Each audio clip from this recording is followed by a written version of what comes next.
Hi, everyone. Welcome to Being Proactive with Your Business in Times of Chaos webinar. My name is Kim Wilbur, and I'm the Marketing and Communications Director for your Chamber of Commerce. Before we get started, there's a couple of housekeeping items that we want to be mindful of. Everyone's entered and is muted to reduce the sound of background noise. Also, this webinar is being recorded and will be posted on our website later today. Brian and Victoria from Bear Creek Enterprises will be doing questions after they present their information. You can ask questions by submitting it in the chat, or you can raise your hand and ask the question verbally. Now let's go ahead and get started. I'm going to turn it over to Hannah Cooper, our membership engagement director, and she'll be introducing our speakers. I'm staying away from marketing here, Kim. That's not in my realm. All right, thank you guys so much for being here with us today. We're so excited to conduct these webinars, and hopefully you guys are seeing some value from them. We really enjoy doing them. Brian and Victoria from Bear Creek, they bring such a positive energy to our community, to our chamber. They work hard on their projects, on their business, and in supporting our community. They were actually voted our Small Business of the Year for 2020, and we will be celebrating with them later on in the year once all of this stuff has passed. They also have an awesome social media. If you guys are not following them, please do. I love Backyard Brian. It's a series that Brian has done that it's just so fun and lighthearted. He talks about his projects, his DIYs, and he gives like tips and tricks to folks for their homes, and I just enjoy seeing that so much. They also do employee highlights, so it's really cool to get to know their team and the people who work with them day to day. So if you guys have not checked them out on social media, please do that. As I mentioned before, they just bring such a positive energy and a positive vibe, and they've got a ton of business experience, which is why we have asked them to share tips and tricks for being proactive with your business in times of chaos. So obviously we are all working through something very interesting right now, and they have tons of experience. So hopefully they can give us some tips to help us get through this together. So without further ado, I would love to introduce everyone to Brian and Victoria with Bear Creek Enterprises and let them take the floor. Well, thank you, Hannah. Yeah, thank you. Thank you for having us, most certainly. And hopefully with whatever we share today, it can be just encouraging, especially in this time right now where it's just we're in a very unique and difficult time for so many, all of us really. And so Brian and I thought that we at first would at least give a little background about our business and kind of some things that we've walked through that have, I think, really prepared us unexpectedly for the things that we're going through right now. So back in 2016, I actually launched Bear Creek as a construction cleaning company. At the time, Brian was working for a bigger contractor in Charlottesville, and so I had launched that business as I was moving out of something else, and really, I can't tell you I had like a 5-year plan or anything. Like what you see today it wasn't even on the radar. All we knew is that, all I knew is I really wanted to move into something a little different, and this opportunity came up to do construction cleaning. And so really for the first 6 months, I ran that on my own until Brian hired him full-time to help run the construction side of our business.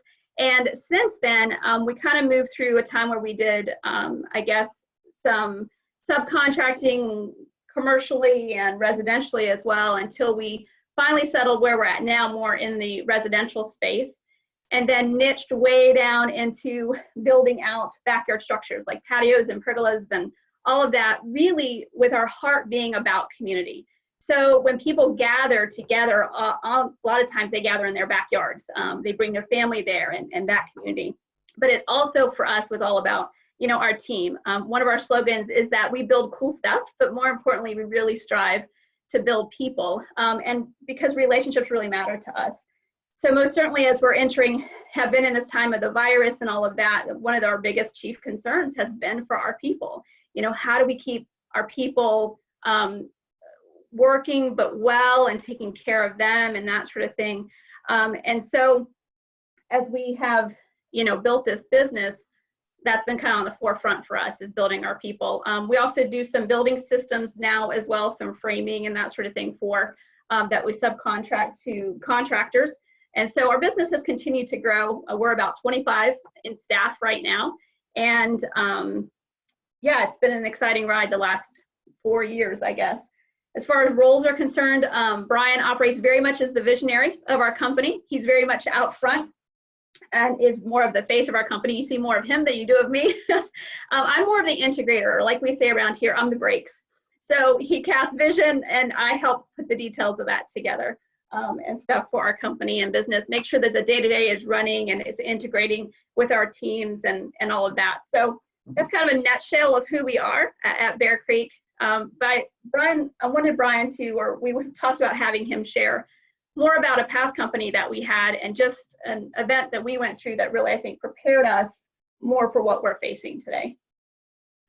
Yeah, and this is something that some of you probably would know because we've been part of the chamber for a long time. But our first company that we started back in 2003 failed in bankruptcy during the Great Recession of 08-09. And so it's been kind of a long road back to this place. You know, it's easy to look at and say, okay, well, we started this company in 2016 and we have 25 employees and we're an overnight success. We're not. This is 20 years in the making. But we learned some things during that season that that are certainly helpful today. And I wanted to kind of put that on the table a little bit, just because I know these can be scary times. These can be fearful times, and these can also be times that don't work out the way we want them to. And we had that experience. And I had somebody ask me the other day of, you know, what's different for you this time than last time? And probably for me, the biggest thing that I could say is different is that I am personally at a very different place this time than I was last time in terms of how I am handling it. And last time, it was about a year and a half of stress, fear, overwhelm, never disconnect, trying to somehow survive before we just couldn't. And in that, as I look back on it, I was primarily the one running that operation. We were, you know, Victoria was with the kids and so forth. But I made a lot of decisions that weren't very good. And a lot of that, I believe, was because I wasn't thinking clearly. I was tired. I was exhausted. I was fearful. None of those things equate to good decisions. And so last week was a very stressful week for us. I won't get into the details of it, but there were a number of things that kind of made last week just very stressful. But I got to Friday afternoon and I had done what I could do, and I was able to basically leave it at the office, come home, enjoy my weekend. I thought about it a little bit over the weekend, but not a lot. I knew I couldn't really deal with anything till Monday, and Monday came back at it, ready to go, and dealt with it. And I enjoyed a weekend away with the family. So it's one of the things I learned in that process that's been helpful. A couple other things with that is it's just maintaining an attitude of gratitude, not to make it too, but it's very easy to get into a hoarding mindset when you're in scarce times. And ultimately that does more harm than good. We have to be smart about what we do, but if we become really tight-fisted with our time and our money in scarce times, it just has the complete opposite effect of what we want because of the effect it has on us. And so, anyway, those are some of the things that we're certainly doing differently. So as we kind of go into how to be proactive in times of chaos, we're going to be kind of drawing from that background as we share with you. And with that, as Victoria and I talked, we really felt like the starting point is some of what I just shared with you. It is how do you care for yourself, and how do you be proactive about caring for yourself during a season that's tough?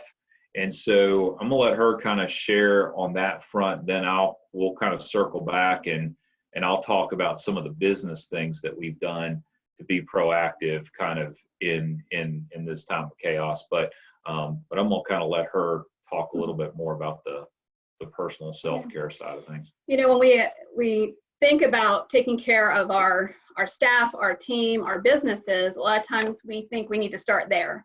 But one of the things that we learned, like Brian said, in our old business, you know, after everything had closed, what we realized that we had not done well was caring for ourselves first. And that feels so very selfish, to care for yourself first. But we realized that when we don't do that, we don't have the energy and we don't have the strength to make good and wise decisions. We don't have strength and energy to care for the people that are under our care. We don't have the ability to care for them well.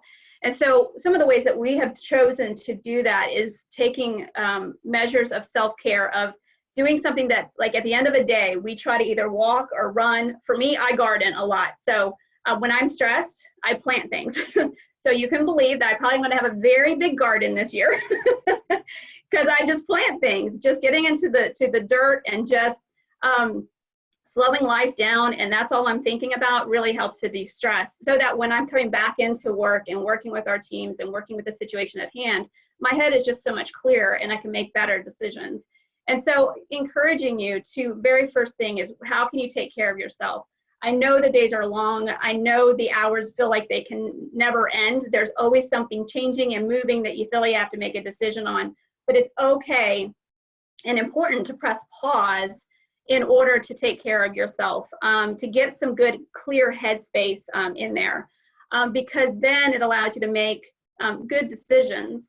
One of the other ways we're proactive is in just how we choose to respond to the day. So I have a really good friend, Kent Julian, who's a speaker, and he talks about E plus R equals O. So the events in our life, we can't dictate those all the time. They happen to us. This virus, none of us saw it coming, right? And so it is one of those things that we can't control. But what we can control is our response to it, to how we're going to respond every single day, who we're going to choose to be when we get out of bed. And then based on that response, it will equal the outcome of the day, of the week, even of our business on the other side of this thing. So Brian and I both know that, you know, how we approach a day is going to matter, even no matter how stressful that day is. Now, we don't always get it right. It doesn't always look pretty. There are hard days. We all know that. But our response to that is what I think really matters to us. I know that when our first business failed, man, those were painful days. I mean, I went through a deep season of depression and anxiety and had to really work out of coming out of that and heal from that. But I realized that what I could control was my response to the things that were happening, at least. And then even asking the question, what does this make possible? You know, I don't know that any of us would have chosen this hard time in our community, in our business. What does it make possible? Let the discomfort of this time push you to think about new and creative ways to approach your business. And we'll talk a little bit about that as well. And you never know what might come out of a time of stress and difficulty. What new creative idea might come out that would never have caused you to think about it except for the pressure of it. So often we want to run away from discomfort, but it's like when we lean into that discomfort, new things come up. It was kind of like when I started Bear Creek. It came out of the discomfort of having been in an industry for 20 years of bookkeeping and administration, that I was just ready to make a move. And I had gotten really just ready to make a move.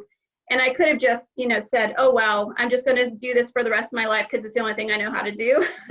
But I decided to push against that discomfort, and Bear Creek is what came. And then, like Brian said, just being generous. You know, so often we think generosity is being able to write a check or, you know, give finances in some way. But often it's time. It's calling that person on the phone that has been on your mind, and you're like, you know, I just need to give them a call. That fellow person in business that they just come to your mind. Give them a call. You never quite know that they might need that encouragement from you as well. So anyway, so other areas that we talked about being proactive in our business, I'm going to let Brian kind of jump back in here and talk about that. Yeah, and one of the things that I know, this doesn't help a whole lot at the moment, but part of why we're able to do what we're doing now is because we did prepare for this. We didn't prepare for COVID-19, but we prepared for trouble. And during our first business, we never prepared for trouble. We rode the boom before that, and we were young and thought this was never going to change. And we learned the hard way that it does change, and trouble is part of life. And so some of the things we've done maybe can't help you in the moment, but can help you going forward. One of the things I will piggyback to what Victoria said about self-care and so forth is one of the things that I realized, so in Proverbs, there's a verse that says, if you fail under your pressure, your strength is too small. And my really redneck Augusta County translation of that is that a Honda Accord can't drive over much and a monster truck can smash a car. And so we're going to face different obstacles in our lives. I want to be the monster truck, not the Honda Accord. Now, take that illustration for what it's worth, but I realized that there were going to be obstacles. I had to get stronger. And for me, one of the biggest areas was my physical health. I was about 45 pounds heavier than I am today. I had no energy in the afternoon. I had no energy for my kids. My eating was terrible, and so forth. I had taken no care at all of my physical body. And so that's been a 5-year process of changing lifestyle habits. But today I have the energy for the day, and I'm not struggling to deal with what happens at 3 o'clock in the afternoon because I'm struggling just to be awake. And so anyway, there are certainly things we've done to prepare for it. So let's talk a little bit about business being proactive. I think the first thing, it starts with mindset. If you become consumed with complaint and fear and frustration over what's happening, you cannot be proactive. And I'll give you a good example of this. When this whole thing started coming down the pike and things started closing, my initial reaction was, this is absurd. Way more people die from the flu and a whole lot of other things. I'm more likely to get in a car accident than I am to get COVID-19. This is absurd, now, but that was a worthless mindset. That didn't do me a lick of good, because what was happening was things were being closed, things were changing. There was a possibility that me and my team and my family could get sick. And so if I stayed at that place, I was not taking any action that would be productive to deal with the situation. And so I wallowed in that for about 2 days. And then I said, okay, I'm done. This is the reality. We got to figure out what's going on and go from there. So. Well, and it's also making sure, like he was talking about, so often we can get really stuck in watching too much and just checking constantly on all sorts of different sources. And so this, COVID-19 is very real. We need to take the precautions. We realized that pretty quickly and called a really fast team meeting of going, guys, we're going into choppy waters. We need to make sure that we're being careful and proactive and putting the measures in place that they're asking us to, and taking care of our teams and our families and our community and stuff. But we had to really check the resources that we were watching, because we can spend too much time on Facebook, too much time on all the platforms, and really not being careful about our sources and making sure that the sources that we're using to make decisions are based on ones that have good, solid information. So like Brian said, not getting stuck in a mindset of, well, this isn't anything, or going to the complete opposite extreme and then being so frozen that you can't do anything. So it's just finding a good balance in there. And we had to come to that place. I think we all did. Initially, nobody knew what was going on. And so just finding a good balance in that was important. Yeah, I probably stopped watching the news 4 years ago, and I'm not on Facebook a whole lot. And so I've taken the approach that the world I live in and what I can influence is where I'm focusing all my energy. and the news is primarily not concerned with that. And so just getting upset and worked up over things that I can't influence, have any control over, don't affect my day-to-day decisions isn't valuable. So this one threw me on my head because I had to start paying attention to the news. And initially I was spending too much time with it. Honestly, right now, I check the news 1 to 2 times a day. We are in the group that needs the next round of stimulus to pass to get our PPP loan.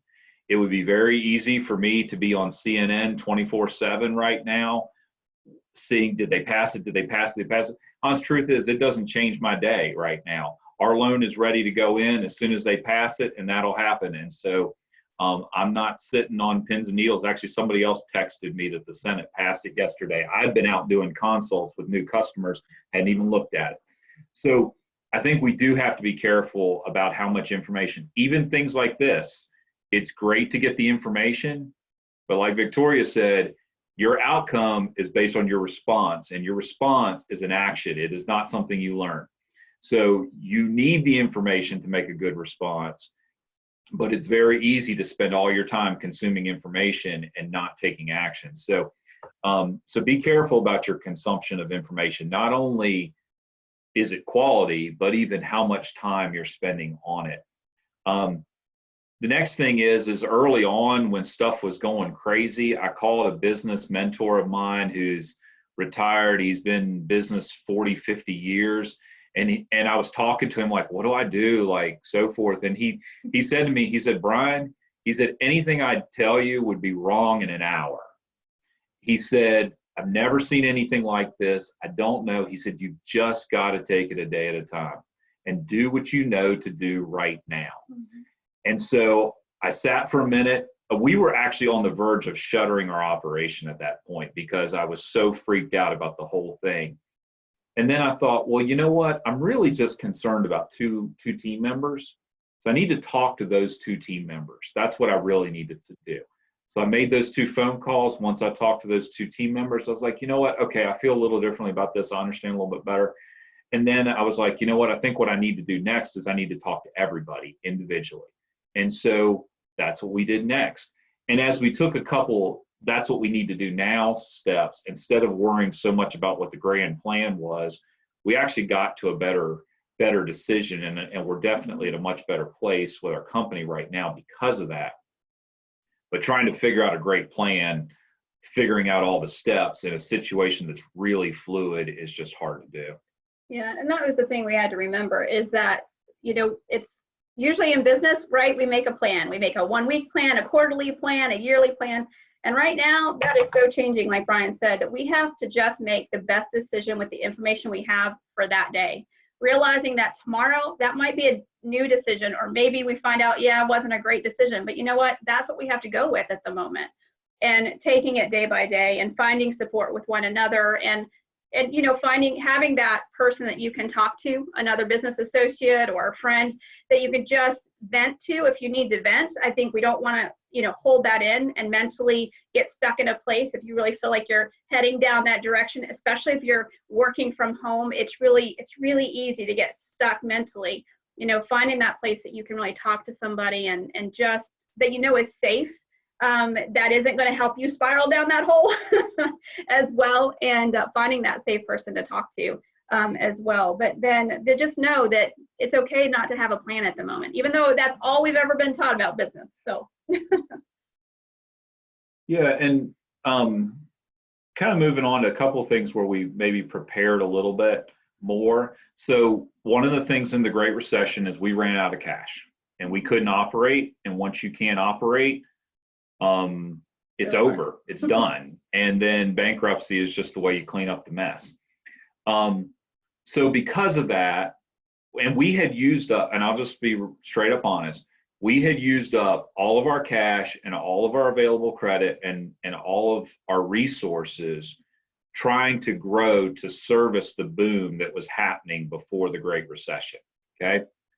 We've been in a fairly boom time for our business the last 3 years, but we've intentionally not used all of our rope. We've handled things very differently from a financial standpoint. All that to be said, we still weren't prepared for this, and I don't know if anybody was, and everybody's being affected differently. And so I'm not sure if you could have had it. I mean, sure, you have enough money in the cash in the bank, but did you know what that was or whatever? So once again, there's no point in beating yourself up about whether you had enough cash or not. Once you're to the end of the cash or whatever, you just need to, then you've got to continue to deal with that situation and adjust. But we had prepared much better financially for this, and that has helped us over the last few weeks. The other thing is that we realized that in changing times, money moves different places. Money is shifting online from offline right now in terms of purchasing. That shift may never go back. I realize that has consequences, but money moves, and you've got to be nimble to adapt. And if we're really entrenched about what we do, it's really hard to move. And so we've experimented as part of our business from day one. We've experimented with different things. So for example, we had run one virtual consultation before this thing happened. We were already experimenting with it because we knew the technology was available. We knew people were getting busier and busier. We wanted to be more efficient. And so we were experimenting with the possibility of doing consultations virtually rather than physically. Then suddenly here's COVID-19 and we don't have any choice. So we knew what Zoom was before this whole thing happened. We were using Zoom conference calls with our team members to facilitate logistics. So technology, we've tried to stay on the front end of. We've experimented with different things. We were experimenting with outdoor living furniture that's more shop-based rather than the traditional field construction that has always been the nature of our industry. So we've had, and some of our experiments haven't worked very well. Some of you maybe remember that we launched a mobile office product a couple years ago that we didn't get any traction with. So, but we've had experimentation as part of the way we do things, which has helped us be a little more flexible during this time. So as you're looking forward, because we will come through the end of this, and so there is going to be that light at the end of the tunnel, be thinking now, what has this taught, what has this taught you? Where can you be nimble in your business for what it is? How can you reach people in a lot of different ways? Going forward, right now we're doing all online virtual consultations because we feel like that is the safest way to, interact with our clients and stuff. But going forward, we're going to continue that. So what is it for your business? Do some brainstorming around that so that as we go into, the next year or 5 years or whatever, there's going to be troubling times again. They just are. And so how can you prepare your business now for that? And that might be something that is one thing that maybe you can plan for in the moment.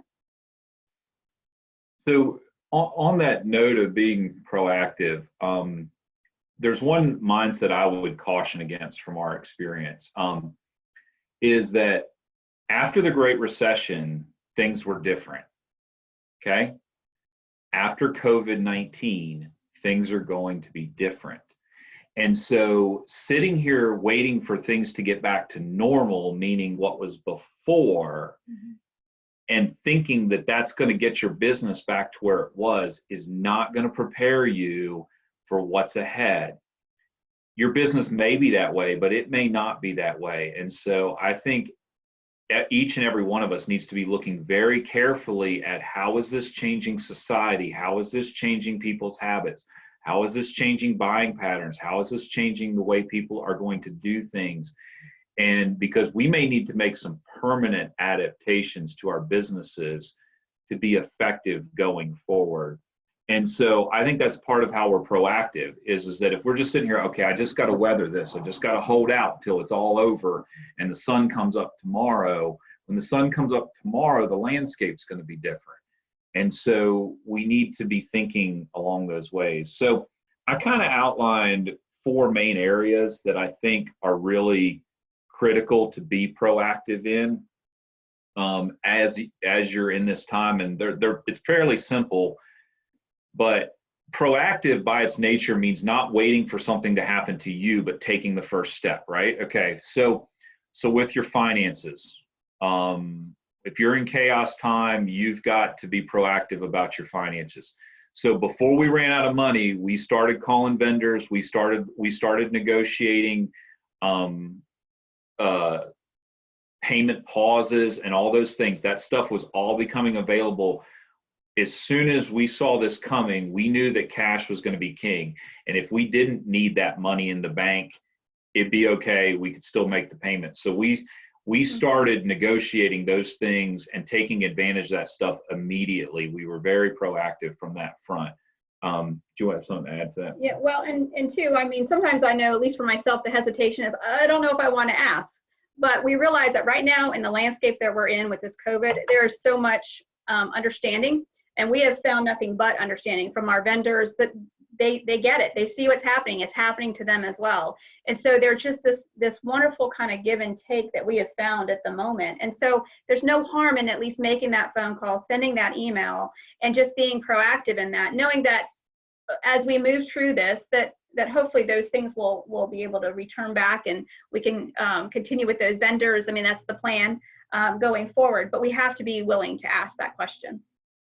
Yeah, so Simon Sinek's new book is called The Infinite Game, and he's talking about business, and he says that business, we tend to use finite game analogies in business where it has a start and it has an end, and there are winners and there are losers, but that's not the way business is. Business is an infinite game.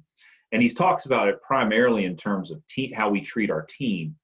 But the only way we lose at business is to stop playing the game or get knocked out of the game. We can get our tails kicked and we can be losing, and we can come back and win if we can stay in the game. And when I look back at 2008-19, we got knocked out of the game.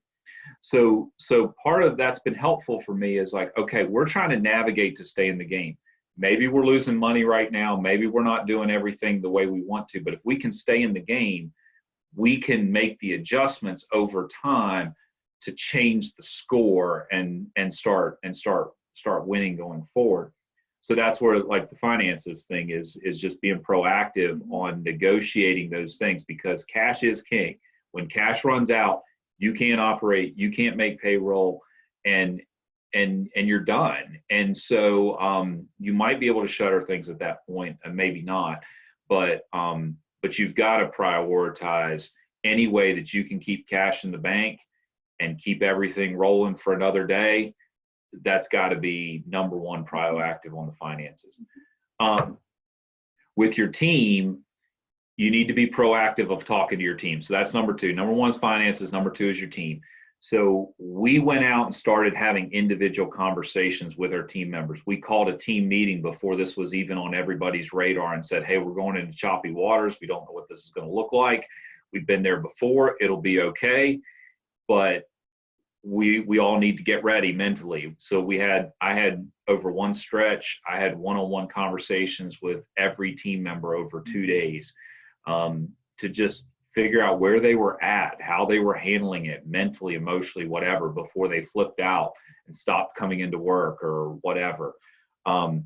So that's, was proactive. You got to be proactive with your customers. Your customers are your lifeblood. And when things like this happen, you may not be able to deliver on the things that you want to deliver. We've gotten behind on our projects because of some of the things that have happened. There was a stretch where we couldn't do new estimates. And so we had to email everybody and say, hey, rather than just saying, we'll get your estimate, we sent an email and said, we're halting estimates for 2 weeks because we have to focus on other things. And when that time is up, we will get back to getting estimates and we will get them out to you.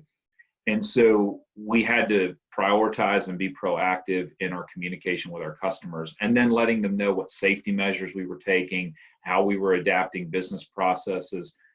We tried to make those communications before they were screaming at us about what in the world is going on. Why aren't you delivering? Why aren't you getting stuff done? Why aren't you here yet? Mm-hmm. Those kinds of things. And we still had some of those conversations, but we've tried to be proactive in front of it. So finances, team, customers, and the final thing we kind of hit on earlier is your business model. Your business model, how you do things, may need to change. And that could be what your main revenue is, how you deliver your service, how you sell your service. So for example, Our shift to virtual consultations is a shift that's probably not going backwards. If everybody is moving more and more to buying online, then we know in our industry, our competition is going to be late to the game on that. Second of all, we figured out it's way more efficient. I will have processed, I hate to use that term, but I will have handled a dozen new prospects this week. And the most I could ever do in a week before was about 4 to 6, which meant when I had 12, now that was a 2-week wait for somebody to have a consultation with us. We've turned initial contact to proposal in days over the last 2 weeks, when previously, when we were busy, that would have taken 2 or 3 weeks. And so we've seen that we can do much better for our customers. We can save time on our end, and with shifting our business model in that way. And so we're not necessarily going to shift back. We'll adapt a little bit once we're able to meet with people face to face a little bit more. But you got to be prepared to shift your business model and make changes. So those are kind of the 4 main things that I see where you've got areas you got to look at to be proactive. The first one keeps you in the game. The second one is you need your team. If you're going to deliver anything, you need your customers if you're going to have revenue. And then the fourth is you got to look at the big picture and say what's shifting in the landscape. And we can't just stick our head in the sand and say we always did it this way, so we're not changing anything. We got to be prepared for that. So I think that's all I got, unless you want to add anything else, and then we can go to questions. No, so I think that's all we have. So yeah, we can go to questions, or Great. back to Hannah. Thank you guys so much. That you guys have some great advice. Yeah, so we're going to open it up for questions now. If you guys have questions for Brian and Victoria, you can either type them in the group chat, or you can go ahead and unmute yourself and ask them now. I know I have a question for you guys. And this has to do with kind of keeping your team morale up. Is there anything that you guys have done during this or in your previous business to keep your team morale up and make sure that they're staying well and healthy mentally as well? Yeah, so as a company that really works hard at our team culture, the hardest thing for us is the fact that we can't get together. Like here, normally we would having once a month meetings, we would be seeing each other all the time, and we've had to, stop doing all of those things. And so one of the things though that we were able to continue is every Monday morning we have a Monday team call, and we all hop on Zoom, every single team. And we spend 15, 20, 30 minutes sometimes, first of all, just talking about, hey, do you have any wins from the week? We want to be able to talk about the things that are still great and going well in their lives, and to be able to give any shout outs to team members and that sort of thing. And so being able to interact in that way has been really helpful to keep their morale up as well. And then, just checking in with people individually by phone calls and that sort of thing. How are you, how are they doing with their families? And people want to know that you care. And in the way that I guess one of the other ways that we've been able to do that is we have what we call it a bear box. And it's where we have set up a little bit of a food pantry, I guess, for our team. And we've been able to put some groceries in there, and the team can put in groceries when they go to the store and pick up a few items. And it's just a way for everybody to support one another. And be able to pick up what they need for their families. And it's mostly dry goods stuff, but it's just little things like that. And then just staying connected, would you say? Yeah, I mean, the thing you realize in any season that's tough, I mean, where do our thoughts go first? They go to our families and the people that are important to us. And for our team members, that was a double concern. One is, am I going to be able to provide for my family? And then number two, and this is in no particular order, is my family going to be safe? And there were a lot of stressful concerns about that. And so we had a number of conversations with different team members about that. And that was kind of the number one question we asked our team members was, how are you and your family doing, and what are your concerns? And would you feel better if you were at home and you knew they were physically safe and there was no paycheck coming in? Or would you feel better caring for your family if there was a paycheck coming in and you took a little risk on the virus? I mean, those were some of the questions we were talking about. But by letting them know that we cared about what was important to them, it certainly helped morale. Just listening goes a long way.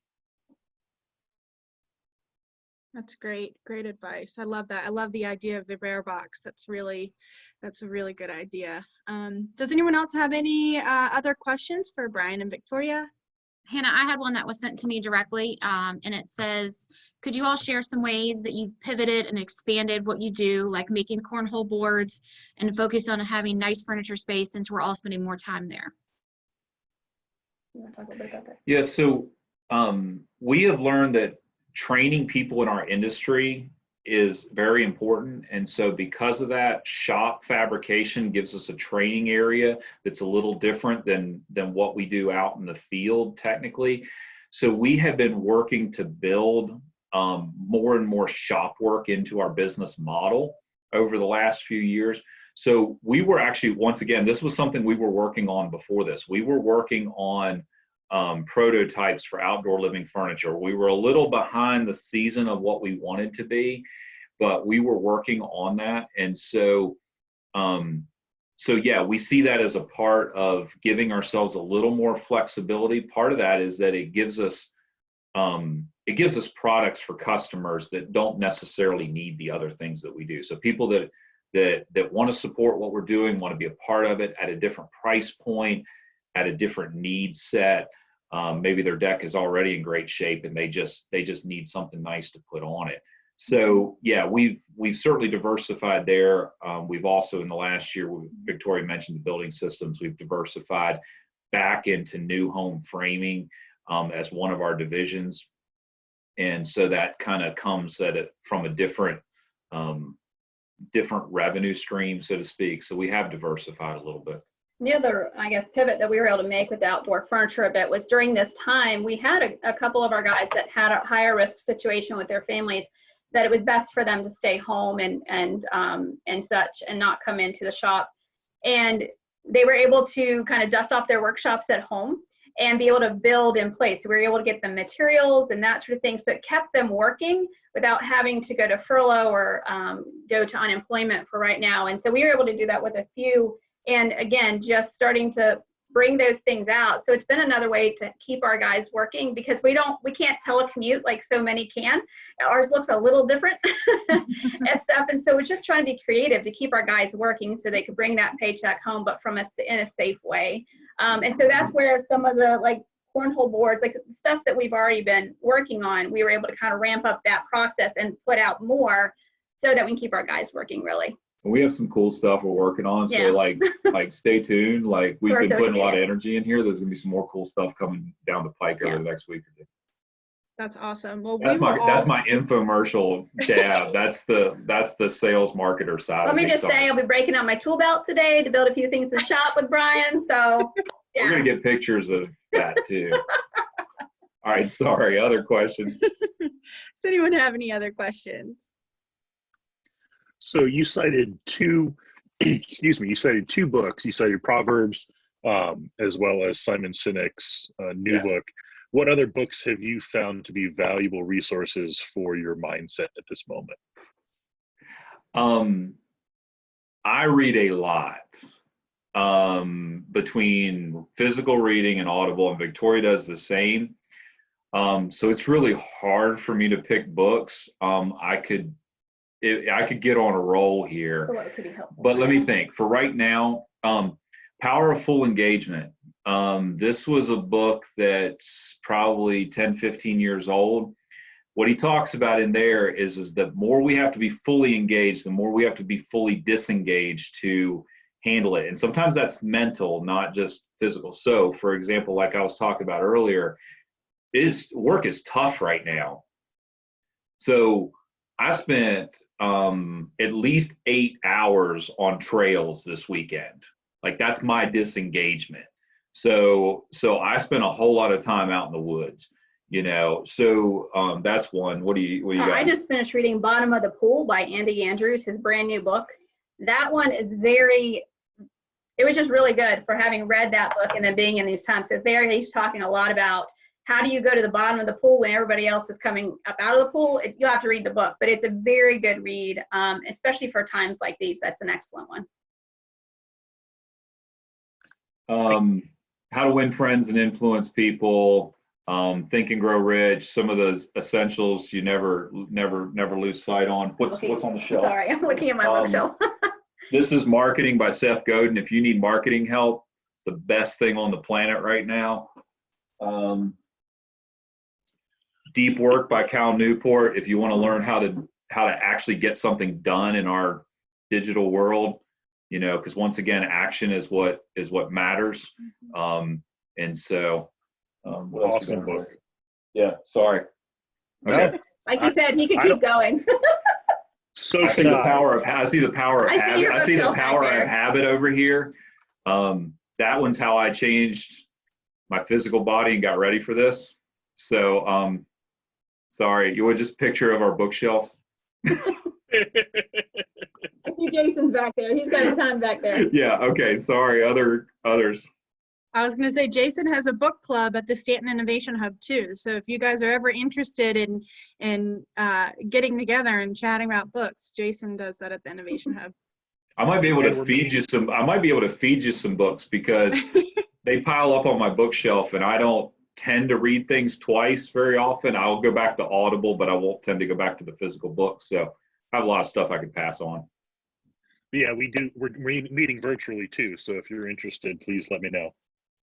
Awesome.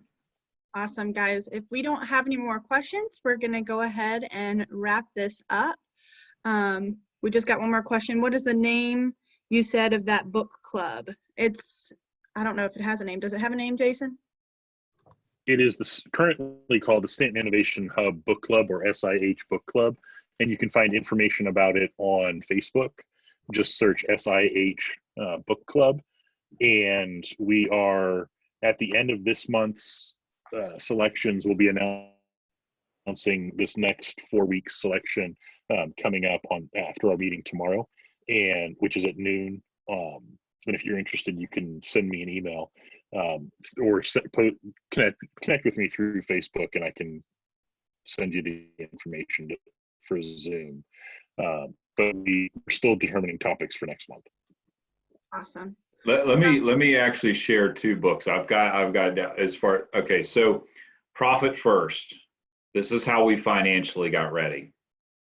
Hands down.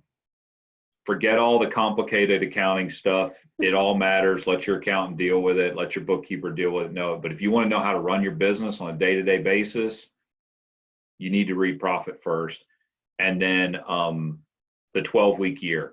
And while it's harder to do a plan right now, the 12-week year got us thinking much more short-term about our planning and our goal setting, and more nimble, which I think helped with this too. So I would consider both of those absolutely essential reads. Great. Wonderful. Well, this has been a wonderful conversation. Thank you guys so much for joining us. And thank you, Brian and Victoria, for sharing all of that about your business. I know that there are going to be a ton of takeaways from this. As always, our webinars are recorded and posted on our website. This one will be posted a little bit later today. So if you want to share it with your friends or your colleagues, be sure to do that. And I guess at this point, we're going to sign off. Thank you guys so much for joining us. Thank you, everyone. Thank you. Take care. Appreciate it.